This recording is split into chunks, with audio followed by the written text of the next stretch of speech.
And it's the Star Wars Reporter podcast. New intro. Wow, we had to hit a lot of high energy after that title sequence. That was good. I know it's going along with, I was telling you guys, with the 2 cans of Monster drinks I just drank. So right. I think this is recommended 1 per day, just so you know. I don't know, but I drank it with a straw through my nose, the first one, and it's a lot good. So, hey, welcome Star Wars Reporter podcast. I welcome everyone to the podcast while I'm still kind of buzzing from my drink. Today's podcast, we're going to be doing something pretty fun here. We're going to be talking about Star Wars gaming that's inspired by the new Knights of the Old Republic remake that's going to be coming out for the PlayStation, I guess. And before we get to that, I just want to make sure that everyone notice to follow us on our social media, which is all the cool ones, including Facebook. And of course, subscribe to us on YouTube, because then that, makes us feel good and we get validated. All the Ewoks are doing it. Yeah, all the Ewoks, exactly. Yeah. Speaking of Ewoks, what better way to get you to subscribe than to listen to the Ewok?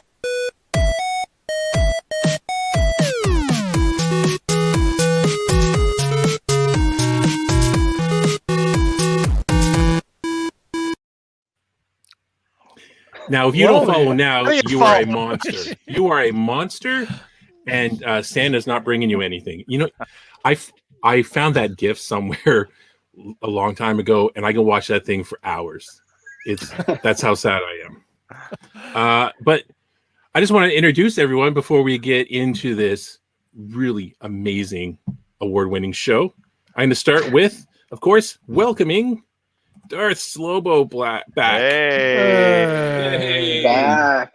The Return of the Jedi, or the Sith in this case. Return of the Sith. Yeah, I wish. We're upping our beard game now. That's right. You just have the tone, I guess, right? So everybody has to try and follow you. Yeah. Yeah, I mean, okay. And of course, Django Jason. What's going on, man? It's good to see everyone. This should be a fun one, man. We got some cool stuff to talk about. And Trooper Todd. Pew pew. Get pew pew. Pew pew. I have to tell this story. I hope my wife's not listening. Okay, so she never watches this anyways. I remember when my wife and I were first dating, and I don't know, something Star Wars or something, we got into a conversation, I was talking and she was just listening to talk about crap. Yeah. And so she did her laser beam sound for Star Wars, and it still cracks me up. And it wasn't like pew pew or whatever else. It was beam. Now, this might be offensive to some people. I'm sorry. I apologize. But in my lifetime, I have a sister. I have some friends that were girls. And I work in TV. I've been working in TV for 26 years. I use a lot of sound effects to describe what I'm doing. Like choo, they do this sort of thing. Girls are horrible at sound effects. I have never. I'm sure there's. I know. I'm sorry. You can't say. I know I'm painting everybody with the same brush. I'm not trying to do that. I apologize. But I have not. No, it is true. I've never heard a girl do good sound effects before. I would love to meet that person. Yeah, because my wife's not great at sound effects. My daughter's not good at sound effects. But so, just saying. We'll have to put Jen on the spot next time she's on. Yes, we should do that. Totally. But not even tell her what we're saying. So, Yeah. Jen, make like a lightsaber sound. Yes, we can all do it, right? We can all make that sound. We can all do it, right? See. And for those of you that aren't Jen, you could send your emails with sound effects or hate to Todd at I'm an ass.com. That's okay.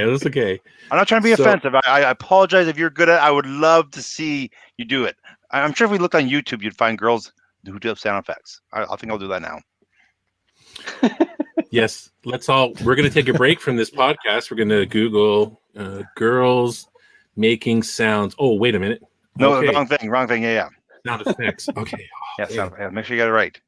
Steve's going to make some sounds. He keeps drinking his Monster Energy drinks. I know. I need to stop. I have a glass of water here to take me down. I feel like I'm hungover. I'm drinking coffee now.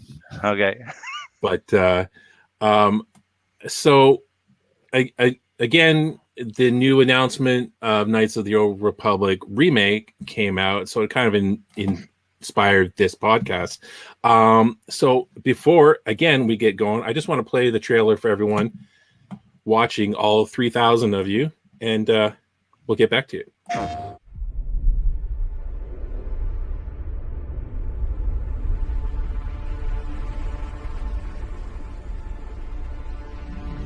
Peace is a lie. That is what the Sith believe. They promise power. Now they wield it. We face the greatest Sith in generations. They must be stopped.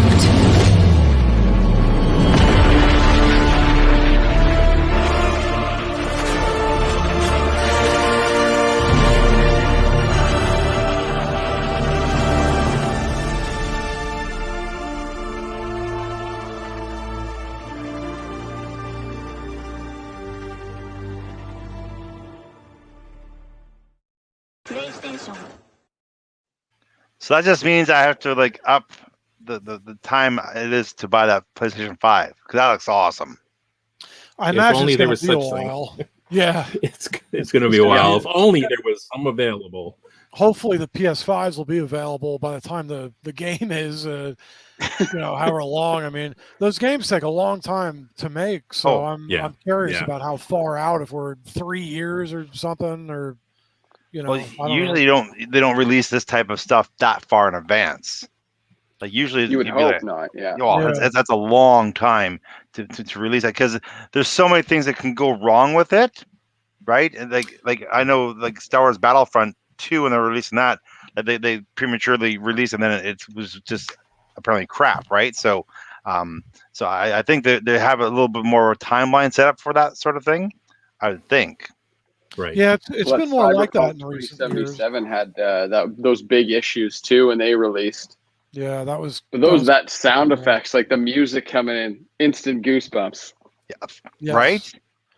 It's such an epic story. Like I don't remember everything of it, but Knights of the Old Republic to me was like, it was near the top of like expanded universe Star Wars, or it's just a hugely epic story, and that game's so beloved because it was amazing. It was epic. It had all the main ingredients of Star Wars: Sith versus Jedi, and some of the backstory. There was a Mandalorian war, and Darth Malak was badass, and it's exciting. We'll see. You don't know these days, like if they're gonna do a true just total remake, or if they're gonna how much they're gonna change, or I don't know, but the experience I've seen with video games when they release like upgrade it for a new system, a lot of times it's the same storyline, just looks different, right? Has a more like this obviously will have a much more cinematic look and everything will look streamlined and I'm guessing the playable functions of it will be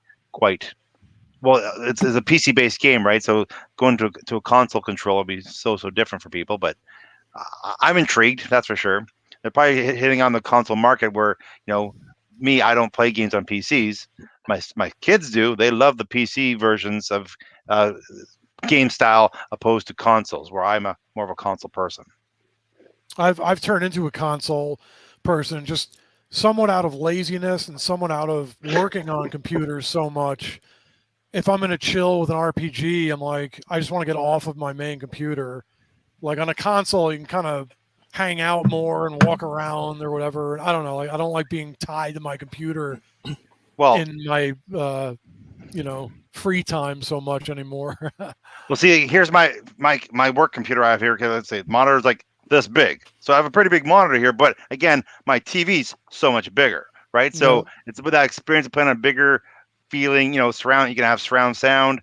Like it's got all the bells and whistles. It'll be Dolby surround sound. It'll be like watching a movie, right? So that's why I prefer the consoles, because it's a bigger screen. I can sit in a more comfy chair, sit back and relax, and of course gaming with people. I don't know, it's so old school, gaming with somebody beside you. Like my kids, they don't game with somebody. Like you don't game online. It just blows my mind how back in the day we grew up, right? We grew up even like in the arcade. You have two players. You have you take turns, right? It's always about doing it together. Where now today's generation, it's not together. It's online. You don't even see the person. You have no idea what the person looks like ever. It's weird. Weird. Yeah. Well, I mean, we're going to be discussing kind of along that lines, kind of or at least talking about some of the games that we've played. Yes. And, Knights of the Old Republic, the original back in the day, 1 and 2, I mean, amazing. It really it was one of those things that brought me kind of back into Star Wars and doing that kind of stuff. But this is, like you said, normally they upgrade, the look or the software, but apparently they're going to be remaking it for today's generation or something. So, let's see what they're going to do with the story. So if it's going to be changed, I would have preferred just to see them continue on with something in, a different timeline, right? Like Knights of the Old Republic, but 50 years later or something like that. Because then you don't go back and change the story, you continue the story. Yeah. It's far cheaper though, just to old man opinion. Well, it's far cheaper to just use the same storyline too, right? You're not paying a whole entire creative team. You already have the layouts. You already have you already have the buildings laid out. You already have the game. The world's built out. You just kind of upgrade it, right? So again, you're still expanding out to a whole new market that hasn't experienced the game before. You're talking about millions of people who probably haven't played the game on a PC, right? Because let's face it, when this game came out, was PC gaming as huge as it is now? I don't know. Steve, I agree with what you just said, to go forward.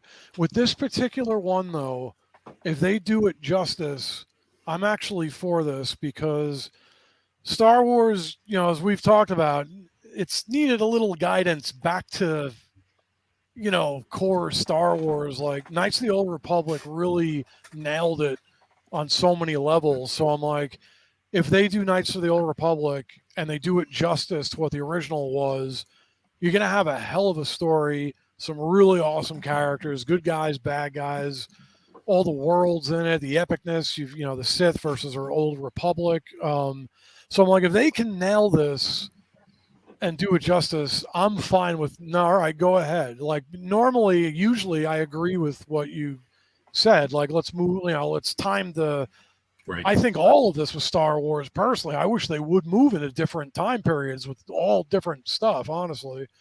But Knights of the Old Republic, I'm like, no, okay, do that. If you're going to do it right though. But fine, go ahead and bring that in, because if that has a huge reaction and has Disney open their eyes to, well, maybe we can do a show or something, just do more with that, right? And those sorts of characters, Malik and Revan and the Jedi and Sith, and okay, we can have that walk side by side with some of the other stuff we're getting.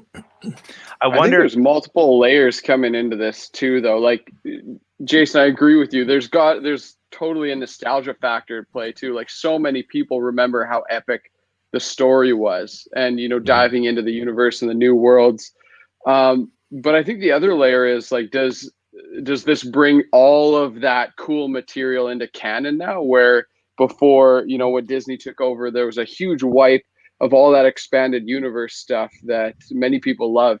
And with the remake, does that now make it all canon so that they can explore those different avenues? That's a great thought. I hadn't even pondered that, and you're absolutely right. And that actually, and there you go, that's actually exciting, because I think so far what we've seen, because Jedi Fallen Order is canon.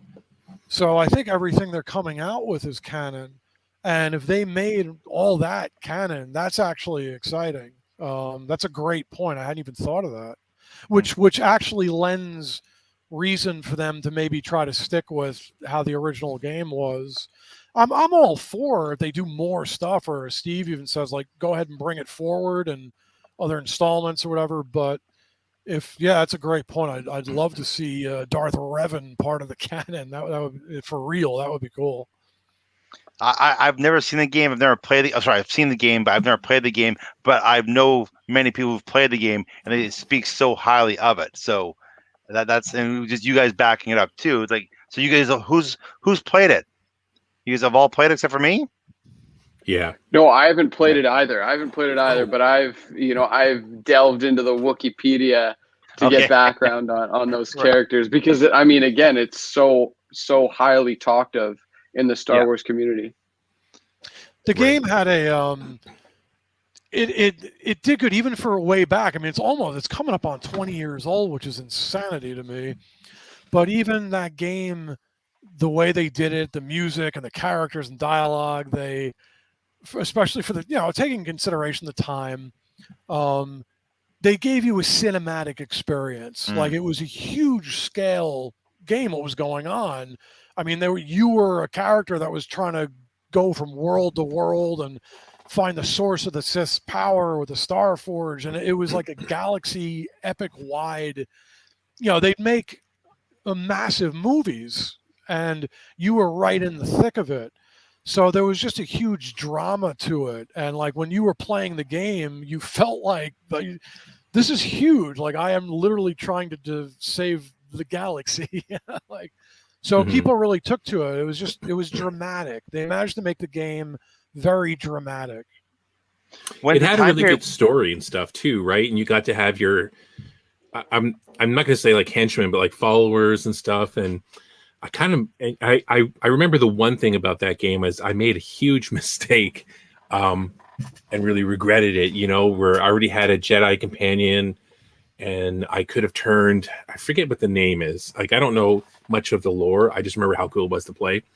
And I just still regret that one time where you're fighting this Sith and then you get her down to where she's like, oh, I give up. And I thought, well, I got to keep my goodness level going up and I can't let the Sith live.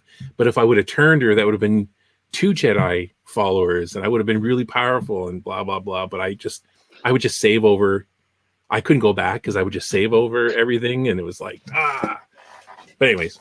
Yeah, the game you could, depending on your actions, you would lean more towards the dark or light side of the Force, which is another cool thing. And the game could end. You could end like either way, and it had like huge ramifications. So it was just really cool. Like the whole time you're playing, you were aware that this could go just as likely either direction. And then the whole thing with Darth Malak was just such an intense, powerful guy, and I was just it was really cool. It was just really, really epic, really dramatic. And it's kind of where I wish even Disney Star Wars, even everything that's coming out now, the Mandalorian, everything, it's all good, and the Bad Batch and stuff. Like, I love just bring on the most epic, powerful characters in Star Wars, the Sith versus the Jedi, and just I love that, which is why I love the movies so much. And I just think it would be cool to have a story like that brought back into the universe, and hopefully it's something that Disney would embrace, which a lot of fans have been saying for years, actually, to embrace it. Right. Well, let's look at some of the games that we have played here. Why don't I start with you, Adam? What are some of the games that you remember thinking back? Because we kind of talked about this offline and kind of the Star Wars games that you were into. Well, I mean, for me, the games that I really love, I sort of can either categorize them as they had a really cool like story and gameplay, and I just loved where they took the universe, or they were in context that I was really interested in, like driving the vehicles and stuff. That was super cool. So those were early days, the ones that I loved. I think my first 2 experiences with Star Wars video games were the Sega arcade games. So the next one, it had a little joystick in the center, and you operated things with the joystick. And there was 2 levels that hooked me. The first one, ever since seeing Empire Strikes Back, the T-47 Airspeeder was my absolute favorite vehicle. And there was one level where you got to take part in the Battle of Hoth, and I loved that as a kid. And then you got to battle Darth Vader with the lightsaber, so that was super cool. Super Star Wars for the Super Nintendo Entertainment System, the SNES. Love that one. It was a little difficult for me though as a kid. It was a hard game. Yeah. I don't know if you guys ever heard of the Angry Video Game Nerd. They did a show on that game about how badly designed it was. I know exactly what you're saying, but yeah, it was a really hard game because they talked about, they went deep dive of how bad, like how challenging it was or poorly it was made. But yes, sorry, I hate to interrupt, but yes, I know you're talking about. That makes me feel a lot better because I tried playing it again on an emulator and I still sucked at it. No, so that makes me feel a lot better. It's not you. I don't know if you guys know who Angry Video Game Nerd is, but that's what he does. Yeah. He analyzes old bad games and he gets so frustrated, he swears and freaks out, and that's one of his topics. It's an impossible game. So don't feel bad. Yeah. And then the Star Wars Rogue Squadron for the N64. I really like that one. Again, going for the T-47 airspeeder. Yeah, absolutely. Rogue Squadron and getting to fly in space in the X-wing. Ooh, that was cool. Yeah. And then another one I really loved when I was a kid. I spent summers playing Episode 1 Jedi Power Battles, and it was the first time I got to play as a Jedi. Other than I loved playing as Obi-Wan Kenobi and Qui-Gon, but you got to play as Mace Windu, Plo Koon, and Adi Gallia, and I thought that was amazing. It had a really cool multiplayer too. So, sitting beside your buddies, 2-player, and you're playing as Jedi was like the coolest thing ever. I never heard that game. Oh wow, it's so much fun. I love it. I went back to it and I played it again. I hooked up the old PS1 last year. I did it. And I still had a bunch of fun because it brought back a lot of good memories of, playing through Episode 1, but you can pick different Jedi. So you're in the final battle with Darth Maul. It's like Mace Windu and Plo Koon. I thought that was pretty cool. And then the 2 games that I just absolutely loved the story on, and the only games that I think I've ever waited in line for the release are Star Wars The Force Unleashed 1 and 2. Those are absolutely my favorite games. So good. Starkiller is so good. One of the coolest characters ever. You get to be Darth Vader's secret apprentice and hunt down Jedi. I thought that was the coolest thing ever. And storyline amazing. Oh, it was so good. Like the storyline's amazing, and similar to the Old Republic, which I didn't play, but you're evaluated on what you do, whether you're going more dark side or light side. So, question for you: did you go dark or did you go light side?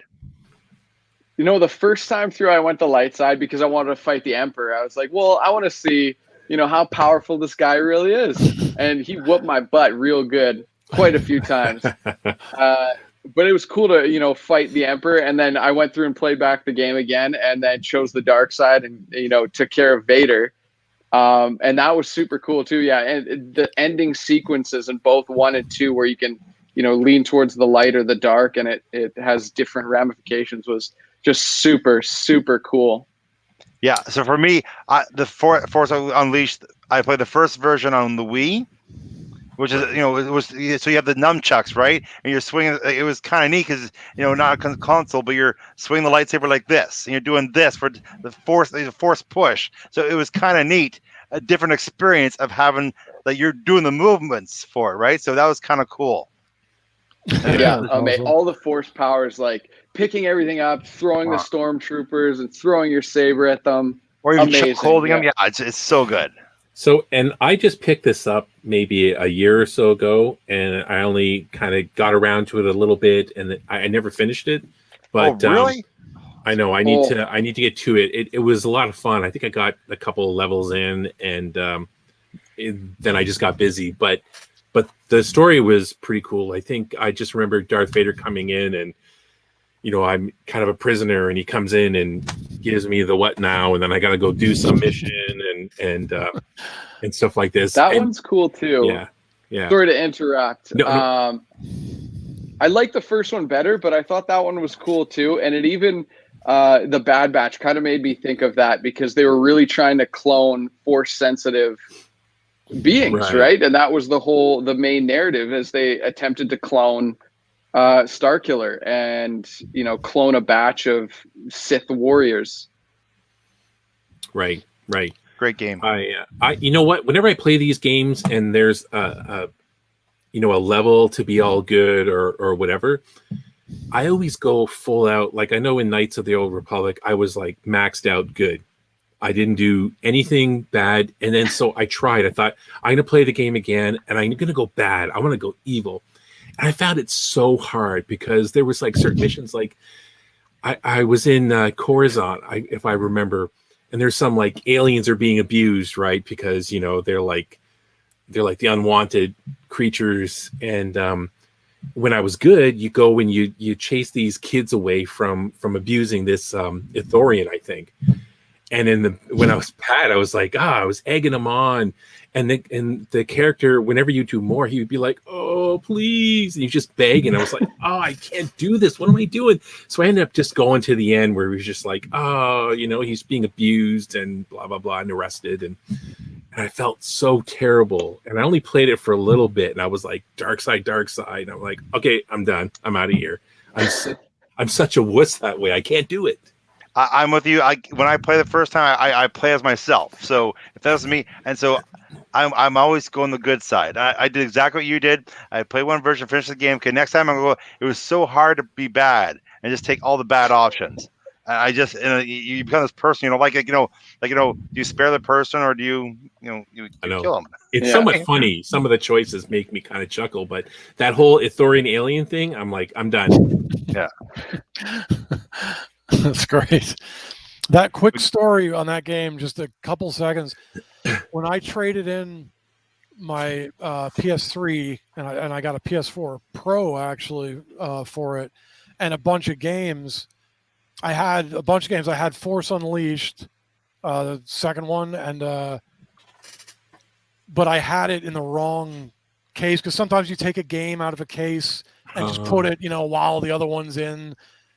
And I traded them, and I wasn't paying attention, and the person didn't say anything. So I accidentally traded in the Force Unleashed in an old Madden football case.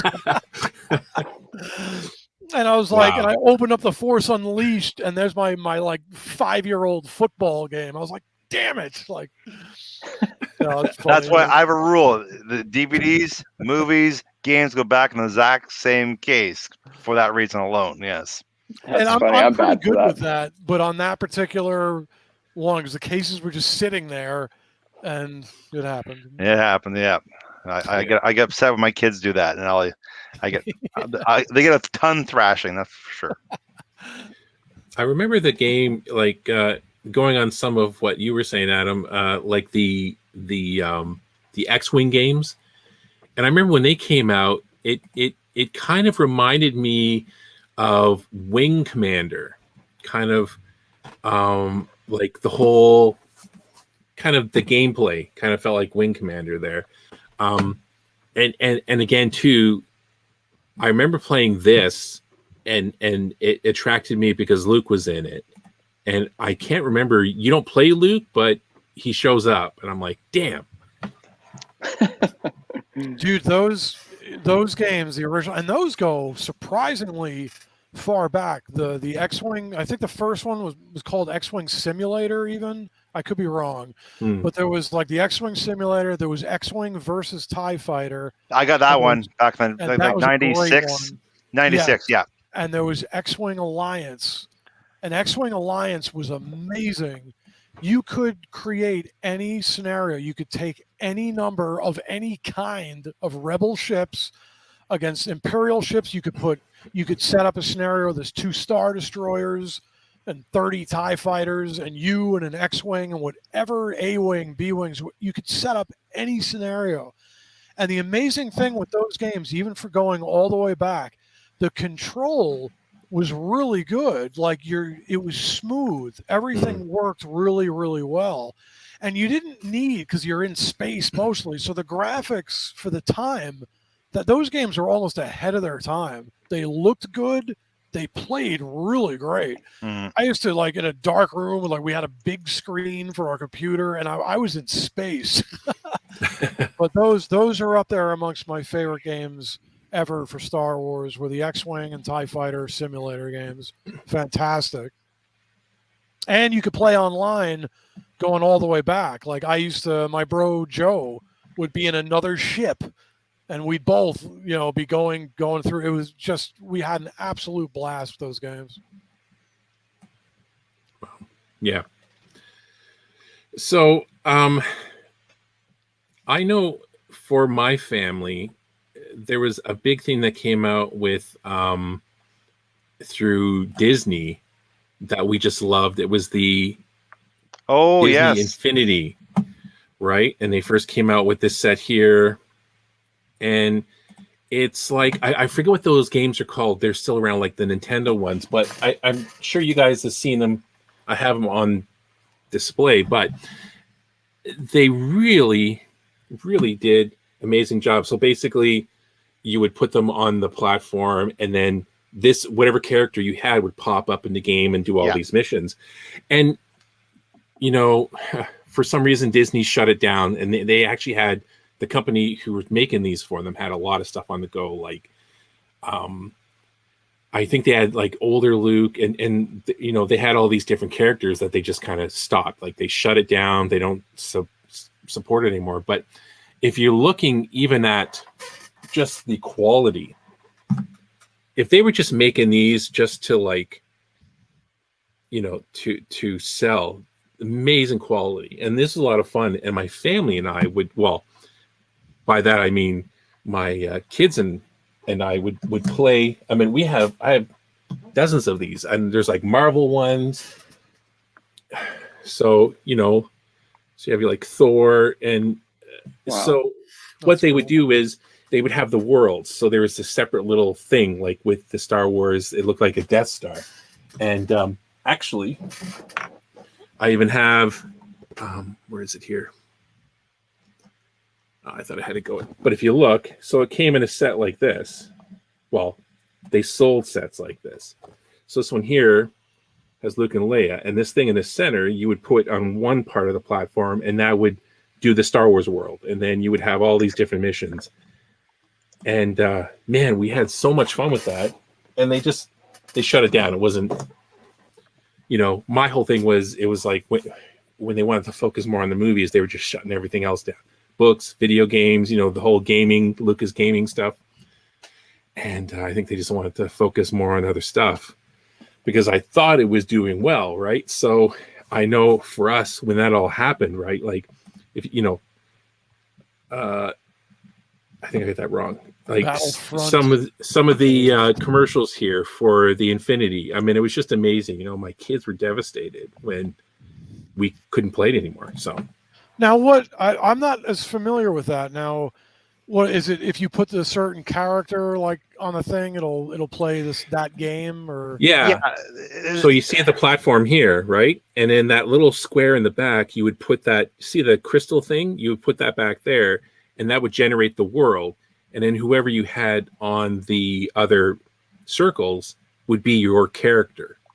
Okay. So there's a chip in those characters, right? So you place them on this little pad that it's a sensor, and it can read the chip, so it gives you access to those characters. Like they had the same thing with monsters. My son had it in a little platform. You put the monsters on, and you can play with those monsters in the game. So I can't remember what that was called. They had like 4 different versions of that one. Then Infinity came out afterwards. It was the exact same thing, but this monster game did, and it was doing really well. Then again, like Steve said, they just shut it all down. Yeah, but they made the figures so good because they're collectible things too. Like not only were they things for the game, but you can put on your shelf and look kind of cool, right? So yeah, like some of these things we never even played with, right? But we would just buy it because, I mean, if you have one in your hands, the quality, like Thor, he's really heavy.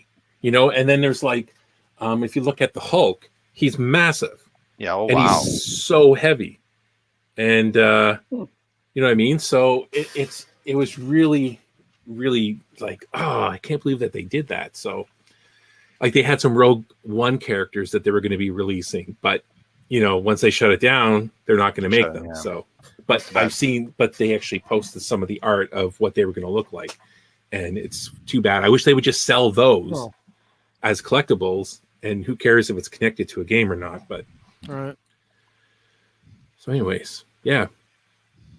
So other games, I kind of hit that picture for like Battlefront. I know there was like the original, and then there was kind of like the Battlefront, and then like the second like Battlefront, and I missed out on this game, and I was devastated that I missed out on this game because I wanted to play at Ewok when they introduced them. So see, since PlayStation 4 has come out, PlayStation 3, I've been getting. I get all the Star Wars games. I like before I never had them. Like my brother-in-law had Battlefront 2 for PlayStation 2, and just how big that world was. You do these missions and you're flying, and you can fly and land inside a Star Destroyer. And you pop out and you start fighting stormtroopers. Then you jump back in the starship and fly out again. It's like holy crap! And then you're on Hoth. Like we're talking about the speeders, right? Just how they're always been my favorite thing is Hoth, AT-ATs. The chicken walkers and being a snow speeder has always been my thing that like I love the most, and that's the big thing I always gravitate to when it comes to video games. So I know when I remember being a snow speeder, then you jump out, you're walking around, and then all of a sudden I'm now piloting an AT-AT. Wow, right? It was amazing. And then so I know when Battlefront released for PlayStation 4, I had to have it, and just that game, it's just amazing. I love the game. You get to play all these. You get to be Boba Fett. You can be Darth Vader. You can be Luke Skywalker, Han Solo. It's just the Emperor Palpatine, right? Like, it's so neat. It's so immersive, and again, it's the sound. It's the feeling. Like when you're in the AT-AT, the feeling. When you're in X-wing, the feeling. When you're in a TIE fighter, the sound of a TIE fighter that makes inside the cockpit. It's just like the movie. And you have somebody an X-wing, your targeting system, and you blast them in the sky. It's amazing. It just feels so good. Those are fun, and even the older ones, Battlefronts, the first couple were great. They were a lot of fun. It was just straight up carnage. Sometimes you get like a large group against a large group. Yeah, and a lot of fun. But all of them have been fun. So this is like the older ones, yeah. They had some problems like with the newer second one when it first came out. Like we were talking earlier, a lot of games kind of come out prematurely, it seems, and they got to fix them. But it's fine now. The game's really, really good, though, right? See, I tried Battlefront 2. I was so excited. So excited, and wow, I couldn't believe it had a story mode because the first Battlefront for PlayStation 4 didn't have a story mode. So all you do is multiplayer stuff. Again, great.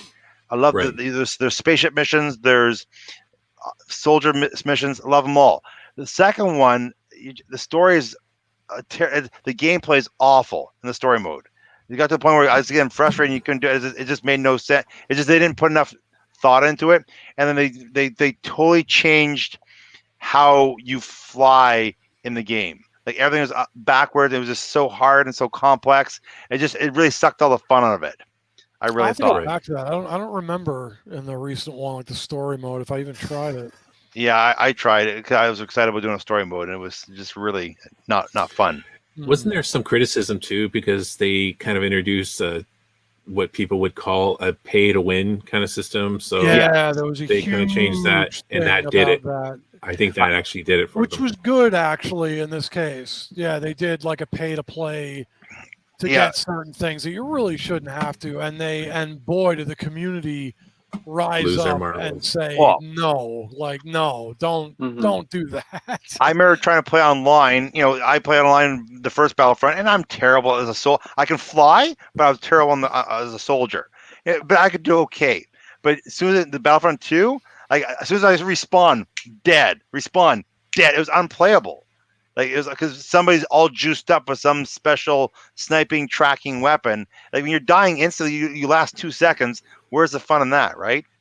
That's my opinion. So yeah, there's quite a few like shooter games that can end up like that. But for me, one of the first big games I thought was revolutionary. Like we talked about Rogue Squadron, but for me, I sent you a picture of it before we went around 5 o'clock. Steve, it was called Shadow of the Empire, wasn't it? Shadow of the Empire. Yes. It came out for the game is Nintendo 64. N64. That and game you start off on Hoth in a snow speeder, right? You're taking out probe droids, then you're fighting against chicken walkers, and then you're fighting against the AT-ATs, right? And then from there, you're on the foot and you're taking out the snow troopers in their base, and you watch Han Solo and them take off, and then you jump in your own ship and go on your own little mission. And that was really cool because I thought it balanced well as being a foot soldier and flying. And I remember the ship was wasn't the Millennium Falcon, but it was very similar to the Millennium Falcon feel. When you're piloting the TIE fighters are coming after you, I just remember the feeling of it was so. You can see the ship design up the top left corner there, Steve. It was very similar layout to how Millennium Falcon felt when you're inside of it. So when you're in the cockpit, you're in the gunner seat, like Han and Luke were in A New Hope, and that's the exact feeling you had when the TIE fighters are coming at you. It was a great game. Dash Rendar. Dash was Rendar, the character. Yeah. My the cover half came off, but this is actually the original soft cover. They came out with a hard copy, and a few months later, as they always do with books. But that's the novel. Actually, it's a pretty cool. Let's see if I can get it. Picture of Leia there. She looks. I like her. There. I remember seeing the book. I didn't buy it, but I remember the book. It's really good. It's a lot of fun. It's kind of like the equivalent of how the Heir to the Empire books, they really sparked getting Star Wars back into people's conscious in like 1990, 91. Shadows of the Empire was really good. It was like a movie. It filled the gap between The Empire Strikes Back and Return of the Jedi, and a lot of really cool stuff. There was some cool scenes with Darth Vader in it. I'll never forget there was one scene in it. Vader had his gear off. He had his helmet off, and in the book it described he was trying to survive for longer and longer periods of time without the helmet. Right. Because he was trying to use the Force to meditate and be able to breathe on his own. And he was getting better and better. And his goal was to get out of the suit. And that was one of the things that was in the book. And there was like a scene of him sparring with these droids to keep his combat up. And super cool book. Really, really cool book. That's remember awesome. the Boba Fett level? In that game, Boba Fett flew in and beat the crap out of you the first time you play it. Yeah. It was, I again, it wasn't my game. It was my brother-in-law's game, but I remember playing it. We went up for Christmas one time. I remember staying up to 4 o'clock every night just playing this game, just trying to finish it before I had to leave. I don't think I ever actually finished it, but again, it was a great memory and a great Star Wars experience when it comes to playing video games, right? So, and then of course, for me, we talked about this before we started, but the arcade game. See, I think you have a picture of the arcade game, Steve. Yeah, let me get this. This is when this came out. I don't know what year it was, but you're sitting in 83 or something, or you're sitting in a cockpit of the X-wing fighter, and the control is just it wasn't a joystick. It was a joystick, a whole entire mounted thing, like a steering wheel. From Speed Racer, and it went up and down, side to side, and you had all the trigger buttons, right? And I remember I was in the arcade with my friend. His name was Brian Beeson, and I got lost in the world. The TIE fighters are coming at you, and I just remember I felt like I was in an X-wing fighter. I thought I was part of the Rebel Alliance, and I remember and I just remember shooting everything, and I was starting to get so excited. I was yelling and screaming, and maybe even swearing, possibly, because I was a young kid, super excited. The one of the workers of the arcade had to come and knock on the thing, say, "Hey, shut up, or you're out." And so I had to hey, but Todd, you were young, but in your defense, with graphics like this, I meant. Come on, look at that! That's that would blow me away. That was but look, for the 1993, right? Or sorry, 1983. If that, I think you had Pac-Man. You had that looked 3D. I know it's all just polygons, but it was 3D. Look, it's 3D. It was it was the vector 3D. The vector graphics style. It was which worked for the time, though. There was a quality to it where you knew it wasn't, all right, these aren't trying to be realistic, but for what they were able to mimic the shapes of things. There was something about vector graphics at the time that were really cool, like the game Tempest, which was amazing. My friend actually had that machine that used vector graphics. It was cool, but that game was fantastic. It was immersive, right? I'm sure all of you guys have played that version, or the Empire Strikes Back version, where you're on Hoth and you're going right through the AT-AT's legs, right? It gave you a sense of what it might be actually like, right? It was kind of cool. Who was saying that before we went live? They said it was the sound, right, in that old game where they had the pilot chatter. Who was that? Yeah. So at the time, then R2, Jason, R2D2. They had like perfect sound effects for him, and like Ben would say something, you'd be like, "The Force will be with you." Use the Force. Yeah, when you're going down, when you're going down the tunnel. Yes, right. And also, it would have Luke's voice come through too, right? It was pretty spectacular. I think even Wedge's voice came through. But yeah, you're right. I totally forgot about that until you mentioned that. But yeah, it was. You had this surround speakers around your head, right? It just sounds so cool. I know, and you got to sit in it, so, and which is kind of like what I'm looking at here. So this is. I've been wanting to kind of. I was talking to you guys about this before. So this is an Atari 2600 for kids out there. This is what cavemen used to play video games on. So that's our first systems, right after Pong. That's after Pong. Yes, and there's so much nostalgia here. But then when you start playing the games, you're like, isn't it amazing? We used to play those games for hours. Yes. And now you can't hold your attention for 10 minutes on it now. I know. So I was able to get it hooked up to an old TV, a Batman themed TV, and it's pretty funny. And yeah, I've been kind of dying just to kind of show this. Now I feel like, and now the joystick, it's inverted, so if I'm playing like an old man, it's not my fault. Right. But this is really cool.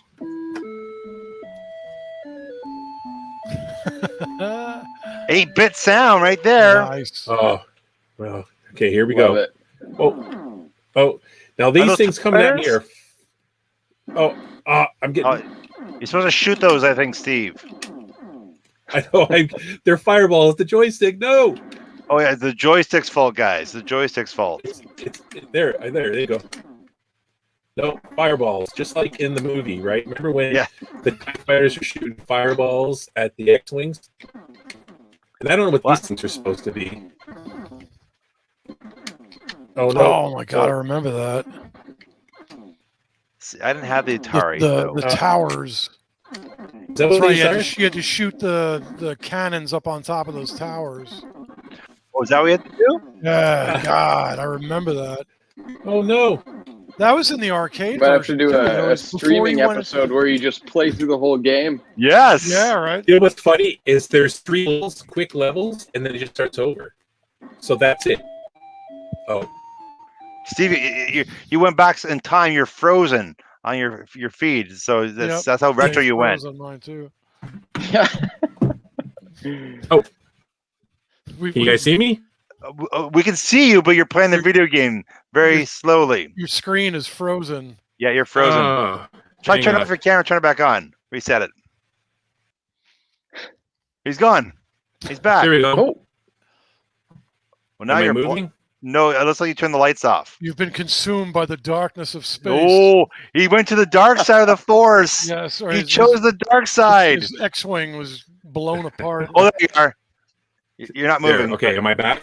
You're back, but you're not moving. But it's okay. Well, you guys can still hear me, so that's also important. Yes. Yeah, it's going all wonky. That's right, that they made the home version of that original arcade game. That's right. I had that. Yeah, see, my first game system was the Nintendo system. I didn't have Atari, didn't have Intellivision, didn't have ColecoVision, but there was a television version, not Star Wars, but I always thought it was like Star Wars. It had a big green planet, and you fly your ship. You have to drop bombs on this thing, and then it would blow up. And it looked like obviously it was copying Star Wars. It was basically had a big green planet, and you fly down this trench and drop bombs on it. It was right. I couldn't tell you what the game was called, but very Star Wars-ish. My buddy had Intellivision. I had the Atari 2600. My friend had the Intellivision. I had a friend who had Intellivision. I had a friend who had Atari. I also had a friend who had a ColecoVision. Yep.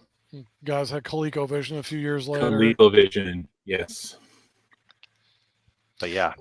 Oh, I want to make an honorable mention too. And Adam was talking about Episode 1 era, which did have a bunch of games, and sneakily one of the most fun, very simple but very well done games was Pod Racer. See, you felt like you were going so freaking fast in that game. That was I thought the game was unplayable. I thought the game was unplayable. No, it was playable. Oh, I love that one too. You could get wailing on that. And you could co-op it too.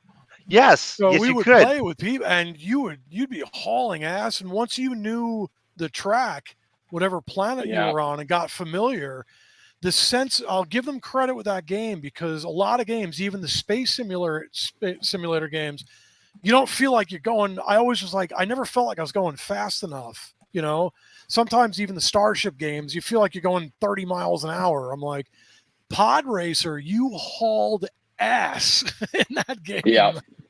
Well, this is where we differ. I remember that's one of the games I thought, to me, that'd be up on my one of the worst Star Wars games ever made. No.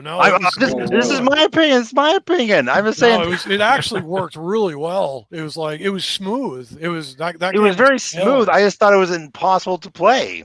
No, it was playable. I thought the biggest challenge was just figuring out the course on that first lap, because like going from different planet to different planet and the racetrack changes so much. But you had to learn the tracks. Pods, you had to know the track. You know, if you didn't, sure, you were going to annihilate. But if you go through it each track a few times and just get familiar, you just get familiar with it. You can haul ass in that game. So I guess maybe my patience I didn't have enough patience for the game. Maybe patience, young. After I just keep hitting every wall on every turn, I just found it wasn't very fun. Well, maybe you just weren't very good at it, Todd. And well, there you go. Right?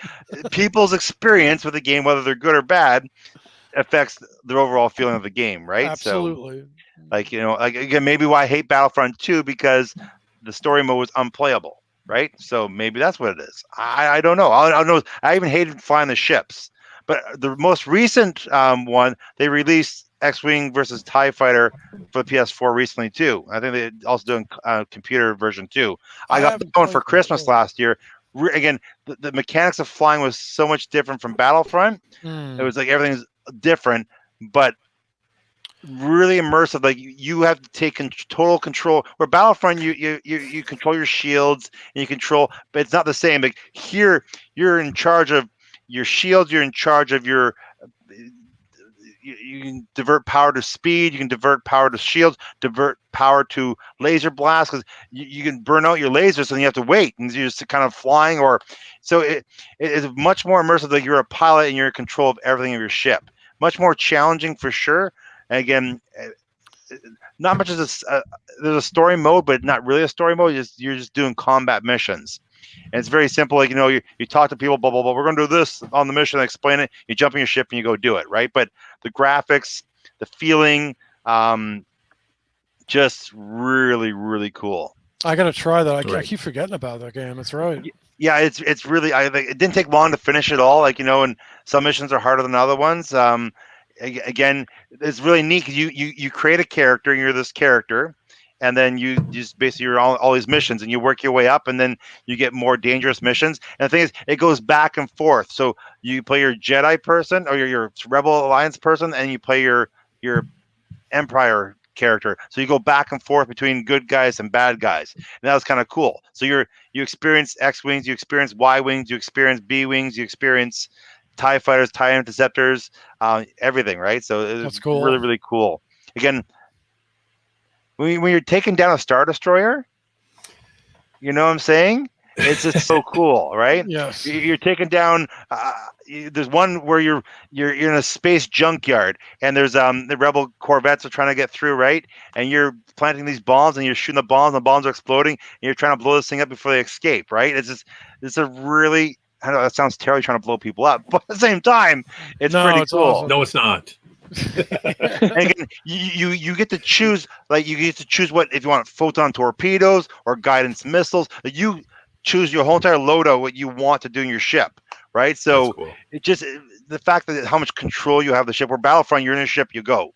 Right? So it's more a simulator. What you're talking about, they made it more like the simulator, like the X-Wing TIE Fighter back in the 1996. Remember that you were talking about that game earlier, Jason, right? Yeah. Very similar. Because that's a game. Again, you control your shield, you divert your power. I need more speed to catch up to him, or I need more power to my deflector shields, and then do I want front deflector shields or do I want rear deflector shields? Right? You can control that too, right? Because you're going head on when blasters come this way, you want forward the deflector shield. So again, very challenging game, but at the same time, you give it the time to do it. And you start small and you work your way up. It's a lot of fun. I got to give that a go. I didn't even realize it was that involved. Like, I like that because I love those X-Wing games so much. I thought it was going to be more just arcade, which is fine. But you're talking about, like, more of a simulation than you preparing your ship with what kind of stuff you want, and then controlling the percentage of shields versus weapons. And I get in. I'm a nerd for that kind of stuff with those games. Yeah, and that's where it difference. Where Battlefront's more of an arcade feeling to it. Right. This is more like again. Not that I did a lot of flight simulator versions or games, but definitely, it's not a story mode type thing. It's you in the ship, you adjust your ship to your liking and what best suited for that mission, sort of thing. And you can take and you're always with a fleet, right? So there's always different vehicles, so you can choose different vehicles too, depending on what part of the mission you want to do. I'm gonna have to get a hold of this. And you probably buy on the cheap now, right? 'Cause it's over a year old, so you can probably buy a really good used version of it. Yeah, that's cool. That's definitely cool. That'd be cool to play kind of a multiplayer game. And I guess I'm not sure if we could stream that live or not. I'm not sure what the copyrights are. Have you guys ever played the Star Wars MMO? What's it called? Knights of the Old Republic? It was just it's like the online Old game. Republic. No. The Old Republic. You know what? We did, my buddies and I, the thing with that, that was right in the middle. I'm a huge RPG guy. And I go in and out of being an MMO guy. Actually, right now, I'm playing Elder Scrolls again right now. I play Witcher 3. Like, I love the fantasy RPGs. I was, and a lot of my friends were huge World of Warcraft players.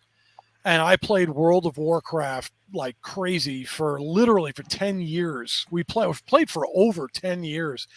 The Star Wars game came out like right in the heyday of Warcraft, and we were so excited when it came out, but kind of like what we're saying for other games, it just left something to be desired as far as like the gameplay and the interfaces, and like it was just kind of rough. Like, and I do have a couple friends that went on and ended up playing it for a few years, but we were so into Warcraft, which was just rolling at the time. Right. That I had trouble getting into the Star Wars one, and we just kind of gravitated back into Warcraft. Yeah, so I never really gave it a total chance, but it was a little awkward to play. I remember they had a lot of voice acting, which I thought was really cool. They had a lot of voice acting, which was cool. They had like limited classes, but what stood out for me that kind of was like with the game is they made the game so big, like all the areas were so massive. I guess they expected thousands of people to be playing all at once. So sometimes it's like half empty and you have to run so long across like just like a building complex, not like a city, a building complex to get someplace. And there's nothing there. There's like the NPCs walking around and stuff. And it's just this massive, massive open area, which was probably perfect to some scale to the places you were in Star Wars. But it just seemed like a lot of work getting to places. And then, the stories, if you did the stories, obviously, it was always the same. So you're like, I'm going to play this. So you go through the whole story to get to wherever. And then if you made a new character, you were playing the exact same story going through again, and it was just a very limited story.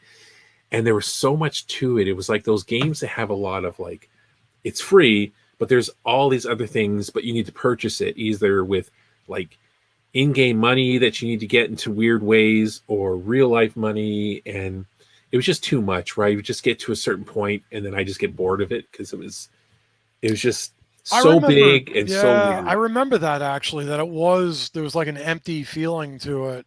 I remember that, and it was vast, but there wasn't. I just remember there wasn't that much. I remember just being kind of bored by it. I hate to say that. Well, that may not be fair because I played it. We got it literally like right as it came out. And you got to give Right. games like that, years into them when they've had a chance to develop. So I can't fairly judge the game or whatever, or I don't even know if the community, how it's going, or I think they're remaking the game. I think that the thing I heard a while ago was that they were going to be the creators of Knights of the Old Republic are going to be making this MMO or something. They're going to remake, do a whole separate thing. So I'm not sure if this is going to last or if they're going to shut it down. But it could use some work, and I'm really not really sure how well the MMOs are doing anymore. Maybe that's just the old guy in me talking, but I know that if you say MMO, people are like, yeah, Warcraft, I guess. So what is MMO? I have no idea. Massive multiplayer online. Thank you. It means it's typically an RPG-ish sort of game. Gotcha. There's thousands of real people running around. Gotcha. Which is really cool. It's kind of now, those games have been out long enough to where people aren't, it's the Warcraft. It almost sort of peaked out. There's still a lot of people, and people are sort of waiting for the next really great ones. But Final Fantasy Online, that's got a ton of people. Elder Scrolls Online's got a ton of people. World of Warcraft still has a pretty good amount of people. So really? They're still rolling. They're still pretty popular, but they're a little bit stale. So they're trying to come up with to make them to kind of refresh, all of it. Amazon is actually coming out with one called New World, and that's being beta right now. People are playing the beta of New World. Kind of interesting. But Star Wars was one that for years people were asking for it, and then they came out with the Old Republic, and it was like we're saying, it was like, and people like the Star Wars universe, though, if it was done properly, it would be amazing. You could do an amazing one, but you got to do it right. And to this day, there's never really been an MMO to really make people go nuts for it. For Star Wars.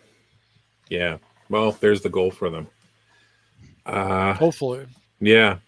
So, all right, guys. Well, I think we've kind of come to the end of our nerd out. I'm going to, after the podcast, try to work on my high score here. Star Wars Visions comes out tomorrow, too. Oh, that's right.